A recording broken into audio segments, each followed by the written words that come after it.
Tell me about what you got going on. Well, right now I got some barking puppies in the background.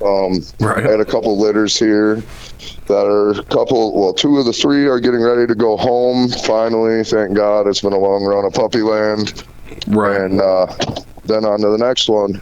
I did get some exciting news yesterday that I haven't really told anybody about, so I figure I'll give you the first round at it. Nice. I finally got Peggy B knocked up. She confirmed pregnant yesterday.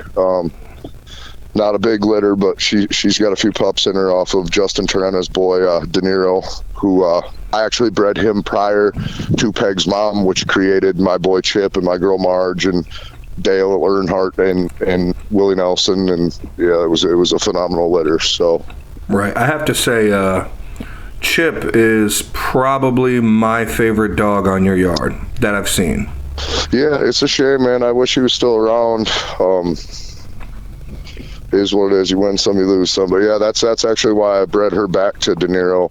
I wanted to create a better version of that dog, and he was one of my favorite productions to date. Right. What happened to Chip? That was the big drama online. Everybody said that dog supposedly what was mine when I moved down here to Kentucky. Okay, I brought a load of dogs down here, and I still own my property in Wisconsin. I had my mother, who lives like 10 miles from that property, come and stay at my house for 2 days while I brought half a load of my dogs down here and got set up. Then I was going back to take care of them and grab them, bring them down. Well, the night before I was heading back, my mother called me freaking out. It was February. There's fucking 12 inches of snow, 14 inches of snow up there. And she was freaking out, told me some shit went on, and I drove all the way back up there. She had gotten bitten up. She got 40 stitches in the back of her legs. I had two issues prior with the neighbor. I own property on actually a dead-end road. I'm the only house on it. And about a mile up, this older fella, about 52, 53 years old, had a big old St. Bernard. And he used to let his, I believe it was his grandchild, she's young, 10, 11, walk the dog down the road.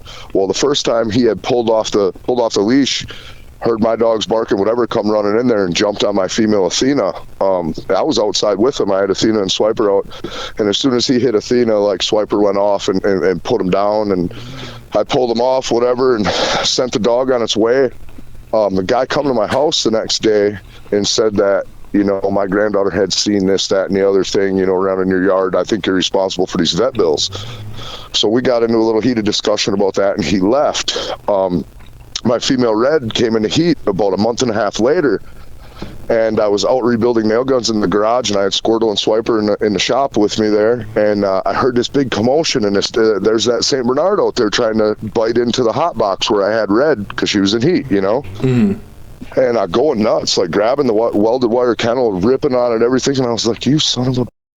So I did what any dog man would do, and I let the two boys out. Yeah, of course. Squirtle's protection trained, as I'm sure you know, so he'll bite on command. Swiper go with the flow, even though pack dogs, if one hops on, he's gonna too. So I told them, I walked them right around the corner, and they both looked at me, and I said, "Get them!" And they hit them hard. Peeled them apart a little bit, and I called them off and whatever and sent them home. And I looked the guy's number up. I called him and I told him, like, listen, this will be the last time this dog comes here. Next time you'll never see your dog again. If my dogs are in a controlled environment, I'm back in the woods, like, you're a mile up the road, man. Control your mutt. You know what I'm saying? Right. So I guess the night in question that we're talking about, my mother was out cleaning my dog kennels quick, and it was dark. It gets dark at like 5 o'clock up there in the wintertime. Mm. So she was out there, Carhartt bibs on, everything, with the flat shovel scraping out Red's kennel. And that dog come up and attacked Red right away. She said she didn't see it coming. She didn't hear nothing. All of a sudden, there's that dog again. And apparently it did have the leash still hanging from it too. So somebody was walking that stupid thing again. Mm-hmm. So anyways, it jumps on Red, and my mom went after it with the shovel. I guess beat it in the head a bunch of times with the shovel. And the dog spun around on her, grabbed her by the leg. Holy shit. Yeah, tore her up pretty bad. Took her to the ground, and she escaped by going. I had a big long run of kennels there, and the first kennel was Chip, and she went to open up the door, and that dog come out ripping and roaring, obviously, as you can imagine. Mm. And he piled on that St. Bernard. They went at it for a while, and according to my mother, Chip had the dog on the ground. This is 260-pound St. Bernard. Right. Got on the dog's back, had him on the ground, and she pulled Chip off. And when they were walking back over to the kennel, that dog come jump up, hit Chip on the back of the neck, snuffed him down, and ripped one of his arteries open. Damn. Yeah, so she ended up getting Chip back in the kennel with that dog on her leg, and she said the last thing she remembers before she blacked out was slamming the door 12 or 13 times on its head, trying to get it off the back of her leg. So, yeah, it was pretty messed up ordeal. A lot of people got a lot of different things to say about it. There's the truth, and there's a huge lawsuit that's public record on it right now. My mother is suing the man. Well, her insurance company and my homeowner's insurance is actually suing this man. Damn, dude. Yeah. It was a pretty wild experience, but it ultimately cost me a dog. He bled out, and there I am with a big missing hole in my program. You know what I mean? Damn, he was a sinister looking dog, man. I really loved him. Damn, man. I'm sorry to hear that. That is messed up. I feel like 90% of the people that have a dog shouldn't own it. Like, yeah, I mean, Eric, think about it. I have 19 adults here. The only dogs that are loose are the ones that I'm letting loose and I'm in their company. You understand what I mean? I'm in control of them. Even when they're out and not restrained in any way, I have control over them. Right. And I got a neighbor here. He's got 2 young Dobermans, man, and they come over one day, jumped on Squirtle. I mean, I was fortunate enough to be standing right there and ended that in a quick hurry, and I went and had words with that dude. Well, now Josh Dixon that owns Muscled Up Kennels, he's right up the road. I let him bow hunt on my property, and he sent me a picture yesterday. I was talking to him on the phone. He was at work. We were messaging back and forth, and he's like, "What are you doing?" And I said, "Man, I got a bunch of running to do. I'm about to go let the boys out and everything." 3 seconds later, he sends me a picture off his deer camera that's hooked directly to his phone, and there's 2 huge Rottweilers and like a bully breed mix back in the bait pile, which is 50 yards behind my dog lot. Mm-hmm. And I just so happened to look at it before I opened up the door to let the boys out, and I was like, "Oh, that could definitely not be something I want to deal with this morning."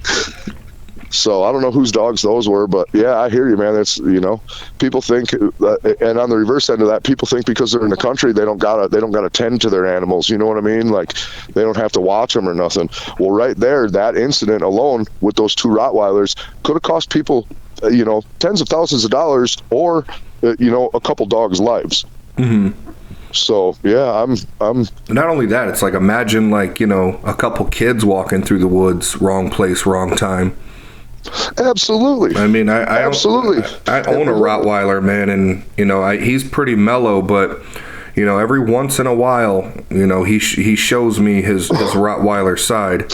Well, and on that regard, like, I own 20 acres on a huge ridge. There ain't a neighbor. I'm not saying 20 acres is huge, but the next block to my west is 310 acres. I have one neighbor that's like remotely close that could hear me beller.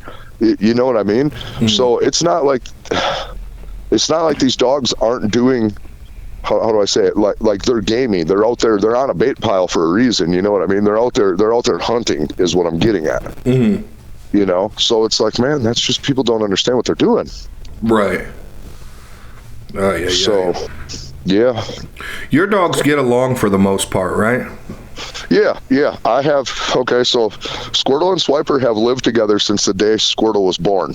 Mm-hmm. So they still spend every 24/7 every waking moment together. Athena gets along with them too. Athena's a little dog aggressive towards everything else. I mean, I have dogs that get along with this side of the pack, but have a problem with that one dog. You know what I mean? Mm-hmm. But personalities, when you have 20 dogs, they're not all going to get along with each other, with every single member of the pack. You understand what I'm saying? Right. But as a whole, yeah, I let my dogs out in groups. All 3 of my males go out together. My 3 adult males, Hannibal, Swiper, Squirtle, they're out together. I don't have any quarrels or qualms between them 3. Even when a female's in heat, I just keep them away from where that female's in heat. Right. Okay. Do they have the occasional argument?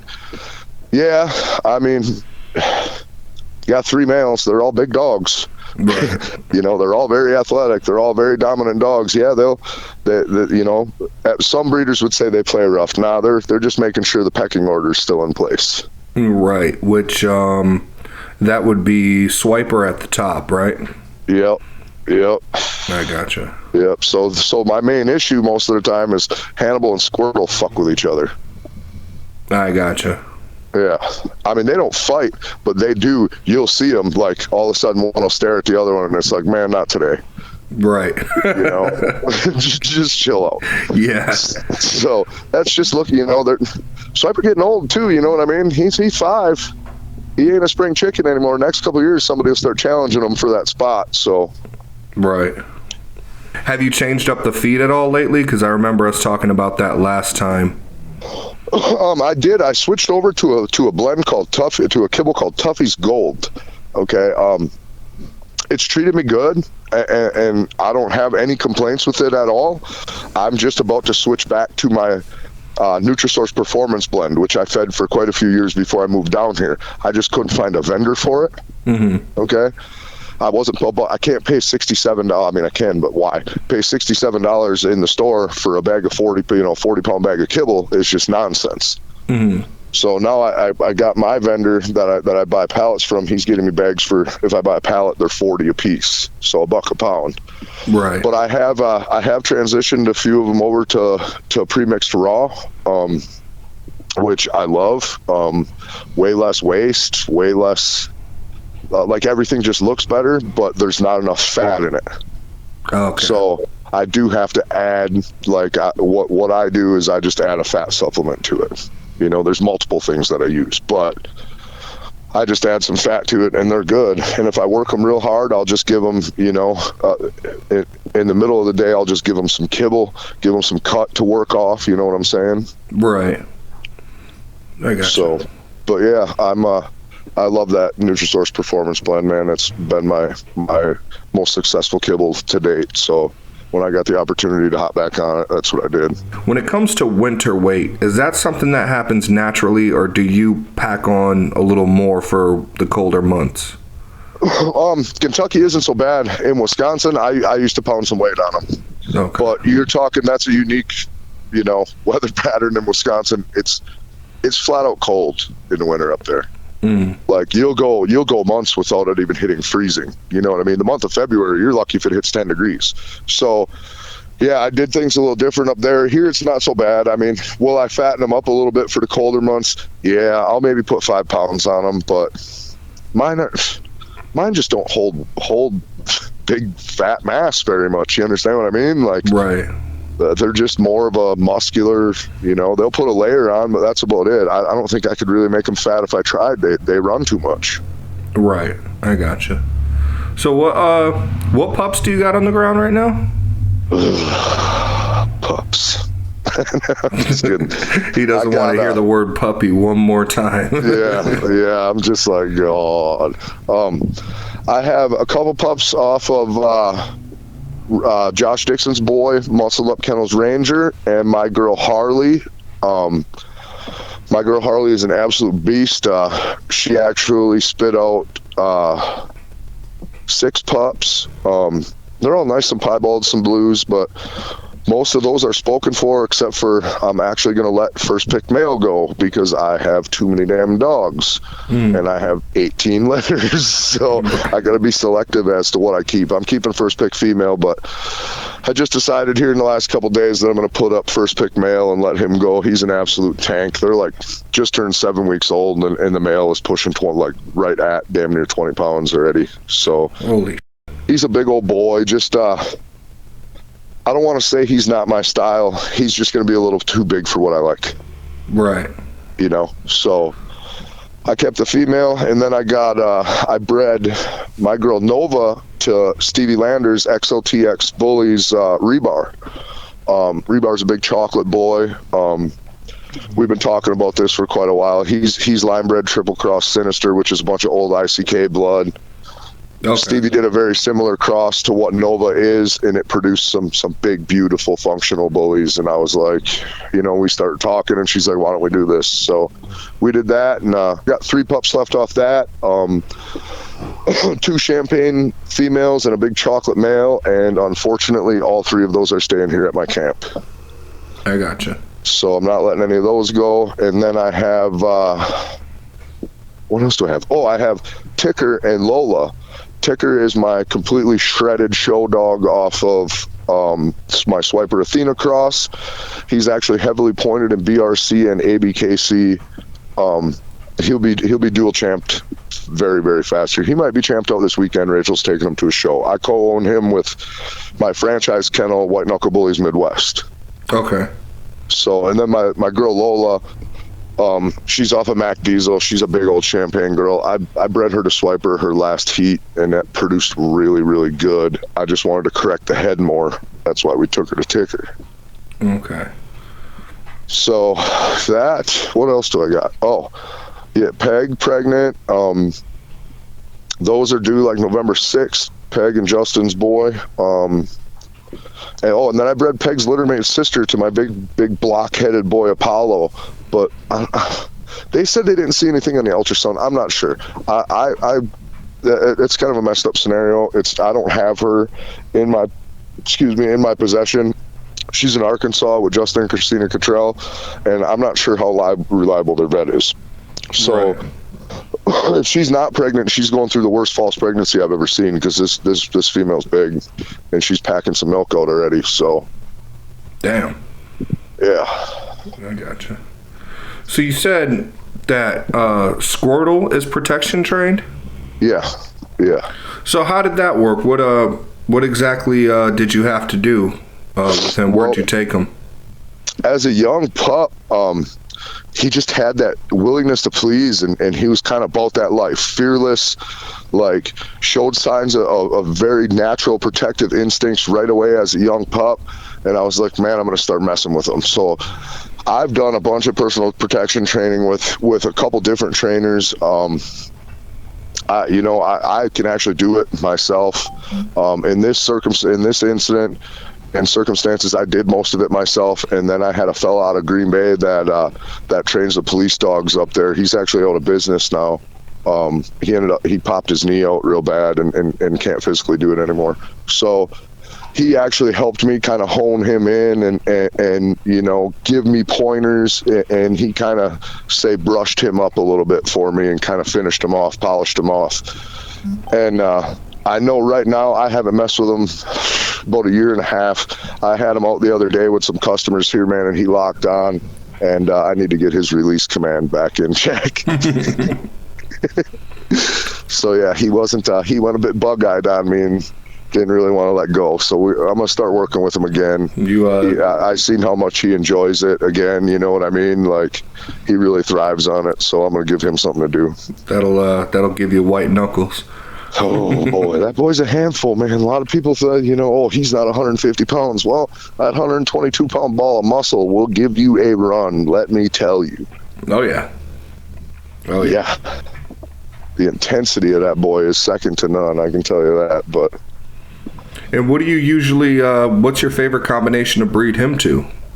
I've actually only bred that little feller twice. And he went to my girl Red, who is very tightly related to Swiper. Okay, Red was off of Gates, who is a littermate to Swiper's mom. Okay, now Red's mom was off of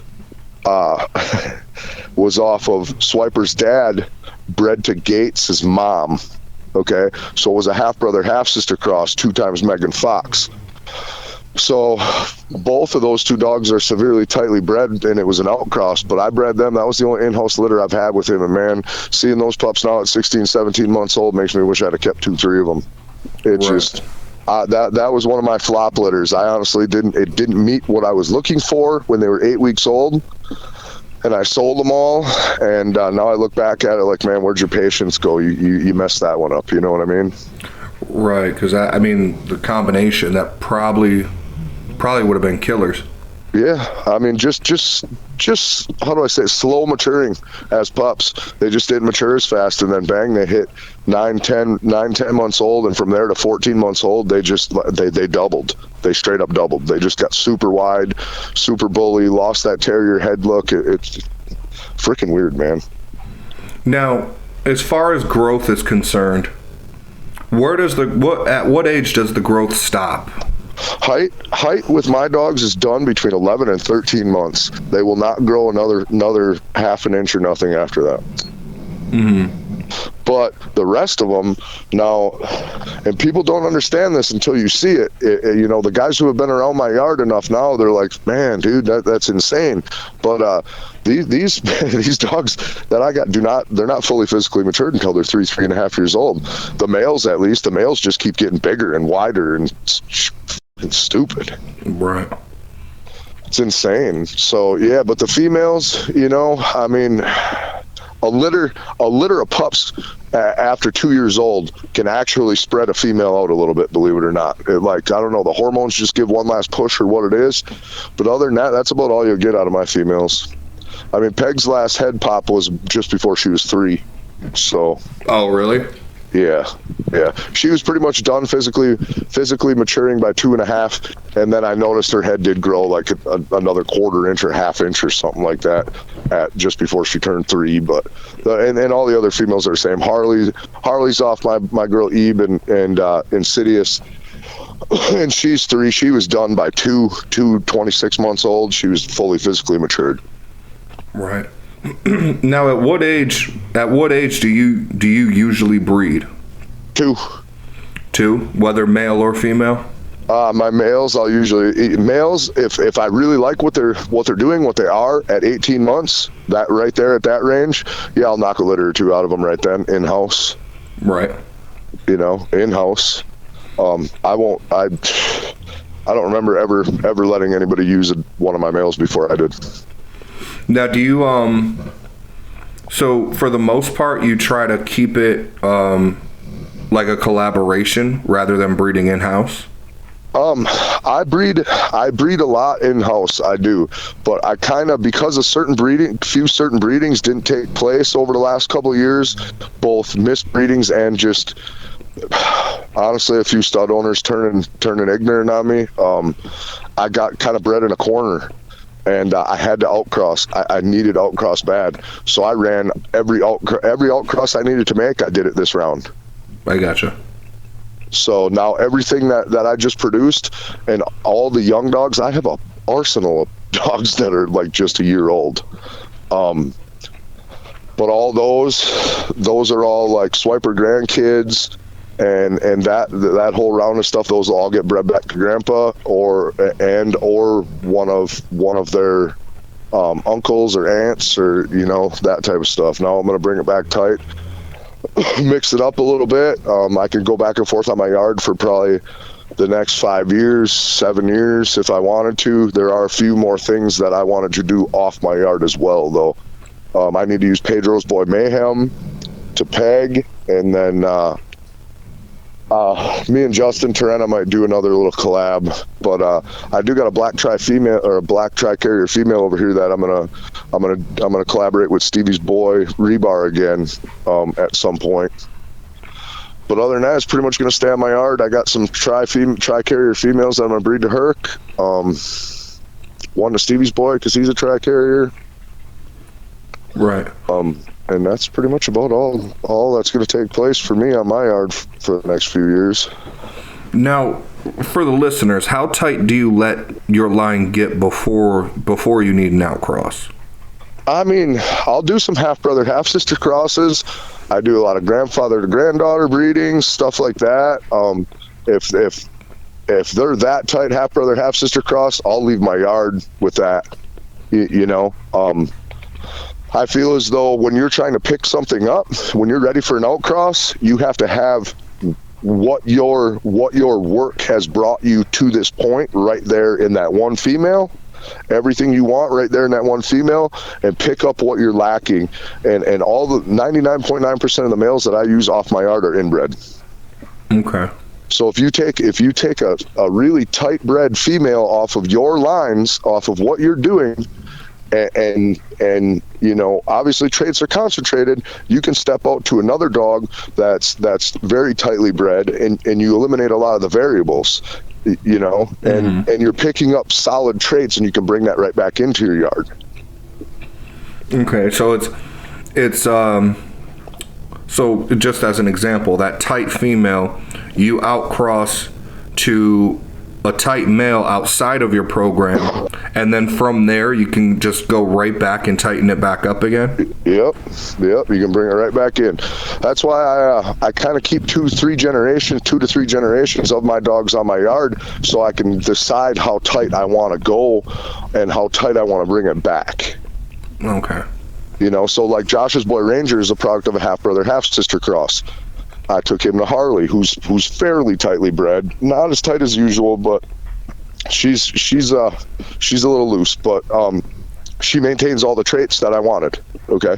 Mm-hmm. So bred her to Ranger, knowing that I wouldn't eliminate many variables now, or I wouldn't get many variables. Now Ebe, both of Ebe's parents are half brother, half sister crosses, but they're unrelated. So the top half of her pedigree is solid old school Muggleston. The bottom half is all GK, Kimbo blood. Mm-hmm. So I took her to Butters, who is line bred on Josh's yard. He's like 3 times lager, 3 times lager up front. And I mean up front, not like these bossy dogs that have lager 14 generations back 4 times. Mm-hmm. And then, what is he? Let me think. Okay, so he's 3 times lager up front, and then he's got a shot of white demon, which always collabs good with the demon blood, always clicks good with GK. Always. It always has. That's something that's always been known. So I really didn't have nothing planned for Ebe, and I didn't even know if I was going to breed her. And the opportunity came up, and I was like, Josh, has Butters put a litter on the ground yet? And he said, no. And I'm like, well, I think this would be great. Butters got a little bit of a longer muzzle, a little bit of a longer back, but he holds good mass. He's a big old dog, got a big old head. Like, let's clean him up with this female. And it worked pretty good, man. She's got a solid arsenal of productions, man. That female, you could have bred her to a collie and she'd have threw you bulls. Right. I gotcha. So outside of your program, who are you digging the most right now? I love Pedro Ramirez, his boy Mayhem. I've been in love with that dog since he posted. I've tried to buy him multiple times. And y'all don't even want to know the money that I've thrown at Pedro for that dog, and he just won't let it happen. I gotcha. Yeah, I really like that dog. I really like what Stevie from XLTX Bully, her boy Reba, I really like what he produces. He has produced some great dogs. Amy Crawley with Deja Blue Pitbull, she's always had a solid program over there, man. I really respect what she does. Josh got some nice dogs. He sticks with what he does, muscled up kennels. He don't jump out. There's a few people who I like what they're doing with their programs. Might not exactly be what I like on my yard or whatever, but I respect their work and I respect their vision and I respect them not chasing anything but that. Right. I gotcha. Irvin Munoz Embassy Kennels come up and brought a dog that him and another fellow Leo own, and he was a nice dog, little big, little loose for what I like, but he was pretty decent. Man, all them boys, honestly, what is it? Double XL or elegant kennels, double XL elegant kennels out of Georgia. He's got El Magnete. That fellow's name's Andres. He's a great dude. He's got arsenal of productions off of that boy too. Man, I got nothing but respect for him and what he's doing down there. There's a few people, man. There's new up and comers coming up that are doing some good stuff, but as a whole, I don't really pay attention because everybody chases color. Right. So I haven't been doing the Facebook thing at all. I've been pretty much, concentrating on pups, hopping on Instagram every once in a while, posting some stuff, and I'll take a gander through it, but haven't really been paying much attention to what anybody else is doing because of the fact that I have everything planned outside my yard for the next, quite a while. I do know a young up and they're not young, they're about my age, but the newer kennel, was it Archangel Bullies out of Texas. They picked up a female from me. They actually spent some change, bought a female from me that was a year old, and that is off of the Swiper Nova litter. Her name's Luna, and then they have a inbred Kimbo daughter named Perla. But man, Luna just blew up on them. I mean, she's absolutely I regret getting rid of her, I ain't gonna lie to you. But she's really panned out for them, and they are coming on strong. He was on the phone with me the other night trying to buy a puppy from me that he could, inquire into his breeding program. They went and got a male from Brian Medina out in California. Brian's another one, actually, man. That boy puts in a lot of work, and he's no flash. Not much for social media, not much for anything. Sticks to his own, but man, he's been putting out some good dogs for about 10 years now. John and Tiffany down there, Archangel, they're starting to get their feet wet, pretty heavy in it, and trying to get some stuff rolling. So I've been trying to kind of get them going in the right direction. Let me ask you this: do you fear that the XL bully or the American bully in general is getting way too saturated? Absolutely. Okay, and here's the thing, and I'm not saying this out of any reason other than the facts that I'm stating. There is no arrogance or confidence or anything involved in this before anybody even says, listen to this arrogant son. Right. If I'm sitting on a couple pups, that means the market's saturated. Mm-hmm. And that's the truth. I'm not trying to be a dick or nothing, but I got 2 males available off of Ticker and Lola that are just like phenomenal. I've been trying to basically, I don't want to say give them away, but I have them literally marked at half price just so somebody in a damn show home would buy them. And you think they'd jump on them? Nope. So I have 2 males that are 7 weeks old that are still available there, plus my pick male off of this litter. And it's just like, man, are you guys kidding me? So I mean, man, it's saturated bad. Put it this way. So when I talked to UKC here a couple months ago, I know the vice president personally, and he told me they are so saturated with dog papers, and UKC registers all breeds, right? Keep this in mind. Mm-hmm. Their registration went up 50% since COVID hit. Damn. Yeah. Imagine those numbers. Like, for real, Eric. Think about that. Right. That is a ridiculous amount of animals. Yeah, for sure. And ABKC, I mean, they're small, and she told me they went up 40%. Damn. So, I mean, yeah, the market is saturated. The problem is I'm going to go buy a dog from this kennel because they're well known and they get a lot of attention. I'm going to go buy another dog from this kennel because they're well known and they got all the attention. I'm going to breed these 2 together, and because it's COVID and I can't work or whatever, I need to make some money. Right. So the next thing you know, there's $1,500 bullies for sale on every damn street corner, everywhere, in every town, and it's just, yeah, it's bad. And a lot of them, like I would say 90% of them are something that I wouldn't wish anybody to own. And to me, it's a shame.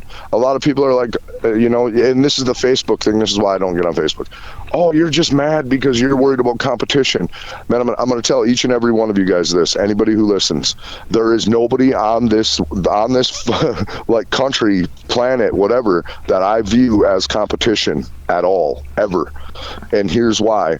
I breed a certain style of XL American bullies. I do not stray from that style for any which way, shape, form, or reason. I've stuck with my program and never jumped on a fad, never jumped on what's hot, never chased a stud, never nothing at all. I've not strayed from what I've been doing this whole time. Nobody else can offer what I offer, and that's that's part of branding. So with that being said, like, how do you compete? How do I look at you as competition when you don't have anything relatively close to what I do?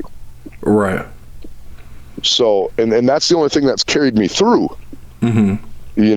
So I wish most people would actually look at what branding is and how to create any sort of business. You have to be able to offer people something that not everybody else can.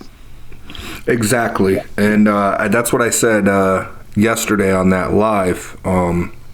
Is like, why am I going to try to create a product that already exists? That's pretty much all the questions I had, man. Is there anything you wanted to add?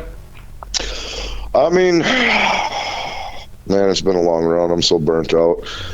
I mean, to tell you guys the truth, what I'm going to end up doing here, I'm going to, this Peggy litter, that'll be it for a minute. I'm going to take a break till spring. I bet you I only have 2-3 litters next year. Yeah.